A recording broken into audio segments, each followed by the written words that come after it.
Hello दोस्तों, central job preparation में आपका स्वागत है। आज के वीडियो में हम लोग देखेंगे आदित्य L1 यानी कि सूर्य मिशन से संबंधित MCQ क्वेश्चंस। इससे पहले वीडियो में हमने चंद्रयान 3 से बहुत ही इंपॉर्टेंट MCQ क्वेश्चंस देख चुके हैं। आज के वीडियो में देखेंगे आदित्य L1 के बारे में, और इस MCQ क्वेश्चंस के माध्यम से दोस्तों जितने भी इम्पोर्टेंट तथ्य है उसके बारे में भी डिटेल्स देखेंगे। तो चलिए वीडियो स्टार्ट करते हैं। पहला क्वेश्चन है, निम्नलिखित में से कौन सी अंतरिक्ष agency Aditya L1 mission launch किया है? ISRO, NASA, ESA, CNSA। तो इसका जो करेक्ट आंसर है दोस्तों, इसरो ने लॉन्च किया है आदित्य L1 मिशन। अब आगे के MCQ क्वेश्चंस देखने से पहले दोस्तों थोड़ा सा इसका डिटेल्स देख लेते हैं, क्योंकि बहुत सारे लोगों को यहाँ पे कन्फ्यूज़न होगी कि क्या जैसे चंद्रयान 3 जो है लैंड किया था चंद्रमा की सतह पर, वैसे ही आदित्य L1 भी लैंड करेगा सूर्य पर। तो सबसे पहले आपको ये कन्फ्यूज़न होगा, तो मैं उसको दूर कर देता हूँ दोस्तों, कि चंद्रयान 3 की तरह आदित्य L1 जो है सूर्य पर जो है लैंड नहीं करेगा। लैंड करेगा लेकिन वो एक कक्षा पर लैंड करेगा जिसका नाम है L1 रखा गया है।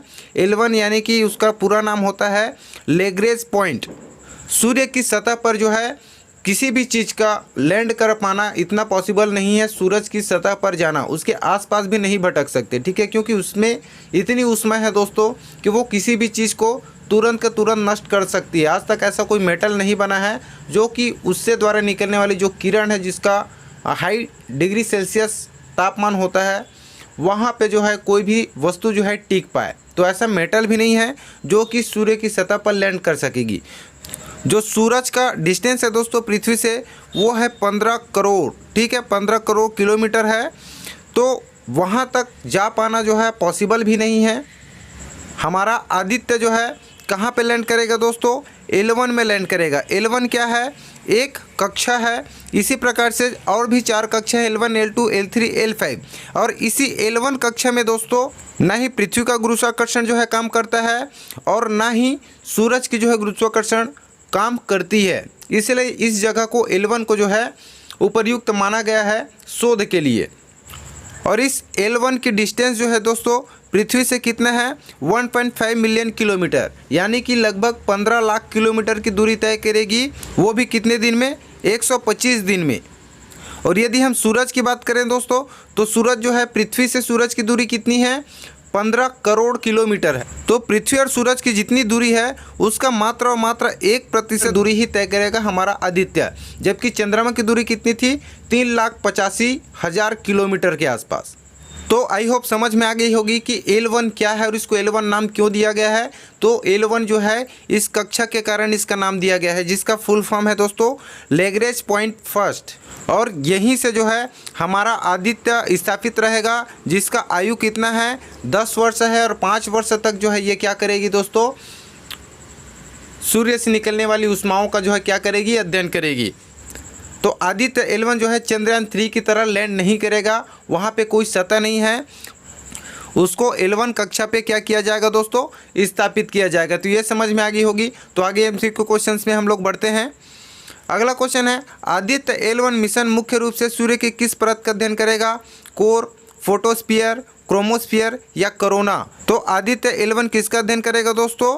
कोरोना का, ठीक है। अगला क्वेश्चन है, आदित्य L1 अंतरिक्ष यान कहाँ स्थापित होगा? पृथ्वी के चारों ओर एक मध्यम पृथ्वी कक्षा में, पृथ्वी के चारों ओर निम्न पृथ्वी कक्षा में, सूर्य पृथ्वी L1 बिंदु के चारों ओर एक प्रभामंडल कक्षा में, सूर्य के चारों ओर एक ध्रुवीय कक्षा में?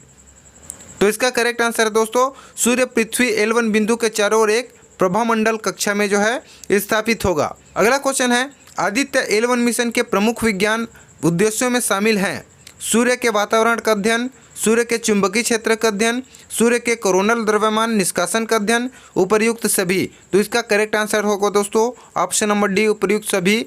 सूर्य के वातावरण का अध्ययन, सूर्य के चुंबकीय क्षेत्र का अध्ययन और सूर्य के कोरोनल द्रव्यमान निष्कासन का अध्ययन करेगी। अगला क्वेश्चन है, निम्नलिखित में से कौन सा पेलोड आदित्य L1 अंतरिक्ष यान द्वारा ले जाया गया है? दृश्यमान उत्सर्जन रेखा कोरोनोग्राफ, सौर पराबैंगनी इमेजिंग टेलीस्कोप, सौर निम्न ऊर्जा एक्सरे स्पेक्ट्रोमीटर? ऑप्शन डी है ये सभी। आदित्य L1 द्वारा दोस्तों ये तीनों पेलोड जो है ले जाया गया है। अगला क्वेश्चन है, आदित्य L1 मिशन कब लॉन्च किया गया है? 2 सितंबर 2023, सितंबर 2 2024, 2 अक्टूबर 2023। तो इसका जो करेक्ट आंसर है दोस्तों 2 सितंबर 2023 को लॉन्च किया गया है। अगला क्वेश्चन है, इसरो आदित्य L1 मिशन का बजट लगभग है 50 मिलियन $, 100 मिलियन $, 150 मिलियन $, या 200 मिलियन $। तो इसका करेक्ट आंसर है दोस्तों, कुल बजट जो है कितना है, लगभग 50 मिलियन $।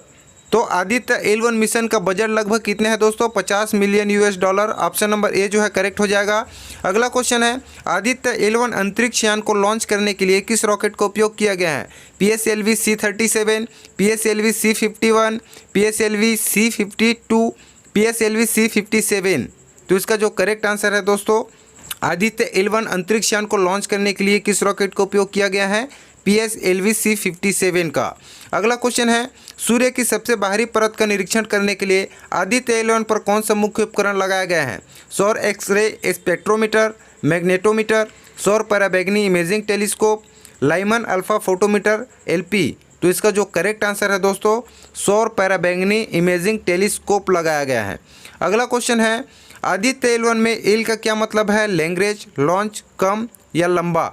तो एल का मतलब क्या है दोस्तों? लैंग्रेज है, जो कि एक कक्षा है, और इसी प्रकार से और भी 4 कक्षाएं हैं, लेकिन L1 जो कक्षा है लैंग्रेज 1 उसको उपयुक्त माना गया है सौर ऊर्जा का शोधन करने के लिए, क्योंकि वहाँ पे न ही पृथ्वी का गुरुत्वाकर्षण काम करती है और न ही सूर्य का गुरुत्वाकर्षण काम करती है। यदि और आगे लैंग्रेज पॉइंट पे यदि स्थापित किया गया तो वहाँ पे क्या हो जाएगा दोस्तों, सूर्य का गुरुत्वाकर्षण बल वहाँ पे काम करेगी और धीरे धीरे उसको खींचना स्टार्ट कर देगी और वो वहीं पे नष्ट हो जाएगा। अगला क्वेश्चन है, आदित्य L1 मिशन किस देश का अंतरिक्ष आधारित मिशन है? भारत, चीन, जापान, USA। तो ये सबको पता है दोस्तों, भारत का। किसके द्वारा लॉन्च किया गया? इसरो के द्वारा। अगला क्वेश्चन है 12वां, आदित्य L1 अंतरिक्ष यान को किस बिंदु के चारों ओर प्रभामंडल कक्षा में रखा जाएगा? Lagrange point L1, L2, L3, L4। तो इसके बारे में पहले ही डिस्कस कर चुके हैं, लैंग्रेज पॉइंट L1। अगला क्वेश्चन है, आदित्य L1 अंतरिक्ष यान को L1 बिंदु के चारों ओर प्रभामंडल कक्षा में रखने का प्रमुख लाभ क्या है? यह बिना किसी ग्रहण के लगातार सूर्य को देखने में सक्षम होगा, यह सौर वातावरण का अधिक विस्तार से अध्ययन करने में सक्षम होगा, यह सौर पवन का अधिक विस्तार से अध्ययन करने में सक्षम होगा, यह सौर कोरोना का अधिक विस्तार अध्ययन करने में सक्षम होगा। तो इसका जो करेक्ट आंसर है दोस्तों, ऑप्शन नंबर ए, यह बिना किसी ग्रहण के लगातार सूर्य को देखने में सक्षम होगा। अगला क्वेश्चन है, निम्नलिखित में से कौन सा आदित्य L1 अंतरिक्ष यान पर पेलोड नहीं है? दृश्यमान उत्सर्जन रेखा कोरोनोग्राफ, VELC, सौर पराबैंगनी इमेजिंग टेलीस्कोप, SUIT, या सौर कम ऊर्जा एक्सरे स्पेक्ट्रोमीटर, या आदित्य सौर पवन कण प्रयोग। तो इसका जो करेक्ट आंसर है दोस्तों, ऑप्शन नंबर डी होगा, आदित्य और पवन कण प्रयोग, ASPEX। अगला क्वेश्चन है, निम्नलिखित में से कौन सा आदित्य L1 मिशन का लक्ष्य नहीं है? सौर वातावरण की गतिशीलता का अध्ययन करना, सौर कोरोना की भौतिकी का अध्ययन करना, सौर ज्वालाओं की उत्पत्ति का अध्ययन करना, या पृथ्वी पर सौर गतिविधि के प्रभाव का अध्ययन करना। तो इनमें से कौन सा आदित्य L1 मिशन का लक्ष्य नहीं है दोस्तों? तो ऑप्शन नंबर सी, सौर ज्वालाओं की उत्पत्ति का अध्ययन करना, ये जो है मिशन का लक्ष्य नहीं है। बाकी तीनों, सौर वातावरण की गतिशीलता का अध्ययन करना, सौर कोरोना की भौतिकी का अध्ययन करना और पृथ्वी पर सौर गतिविधि के प्रभाव का अध्ययन करना, ये सभी जो है लक्ष्य हैं आदित्य L1 के। अगला क्वेश्चन है, निम्नलिखित में से कौन सा आदित्य L1 अंतरिक्ष यान का एक उपकरण नहीं है? दृश्यमान उत्सर्जन रेखा क्रोनोग्राफ, सौर पराबैंगनी इमेजिंग टेलीस्कोप, सौर निम्न ऊर्जा एक्सरे स्पेक्ट्रोमीटर, सौर पवन प्लाज्मा विश्लेषक। तो सौर पवन प्लाज्मा विश्लेषक SWAP जो है क्या है, अंतरिक्ष यान का उपकरण नहीं है। अगला क्वेश्चन है, निम्नलिखित में से कौन सा आदित्य L1 मिशन का संभावित लाभ नहीं है?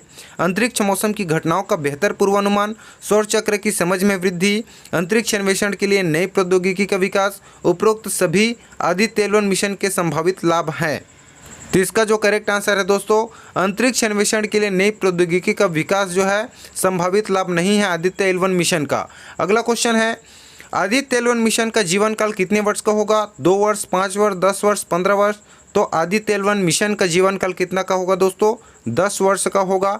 अगला क्वेश्चन है 19वां, आदित्य L1 अंतरिक्ष यान को किस प्रकार की बिजली प्रणाली द्वारा संचालित किया जाएगा? सौर panel, radio isotope, thermoelectric generator, solar panel और RTGS दोनों, उपरोक्त में से कोई नहीं। तो दोस्तों सौर पैनल का जो है उपयोग किया जाएगा, अंतरिक्ष यान को बिजली प्रणाली द्वारा संचालित किया जाएगा, क्योंकि दोस्तों वहाँ पे और कोई ईंधन का उपयोग नहीं किया जा सकता उतने लंबे समय तक। ठीक है, सिर्फ सौर ऊर्जा का ही उपयोग किया जाता है, इसलिए सौर पैनल का ही उपयोग किया जाएगा। अगला क्वेश्चन है, निम्नलिखित में से किसके बारे में आदित्य L1 मिशन से महत्वपूर्ण योगदान मिलने की उम्मीद है? सौर कोरोना, सौर ज्वालाएं, कोरोनल मास इजेक्शन, उपरोक्त सभी। तो इसका जो करेक्ट आंसर है दोस्तों ऑप्शन नंबर डी, उपरोक्त सभी हो जाएगा। आदित्य L1 मिशन से महत्वपूर्ण योगदान मिलने की उम्मीद है सौर कोरोना, सौर ज्वाला और कोरोनल मास इजेक्शन। तो ऑप्शन नंबर डी, उपरोक्त सभी जो है इसका करेक्ट आंसर हो जाएगा। तो आज के वीडियो में इतना ही है दोस्तों। ये कुछ मोस्ट IMP इंपॉर्टेंट क्वेश्चन से आदित्य L1 से संबंधित। तो मेरे द्वारा दी गई जानकारी आपको अच्छी लगी होगी और इसी प्रकार की वीडियोज़ आप पाना चाहते हैं तो चैनल को जरूर सब्सक्राइब कर लीजिएगा। मिलते हैं अगले वीडियो में, तब तक के लिए धन्यवाद।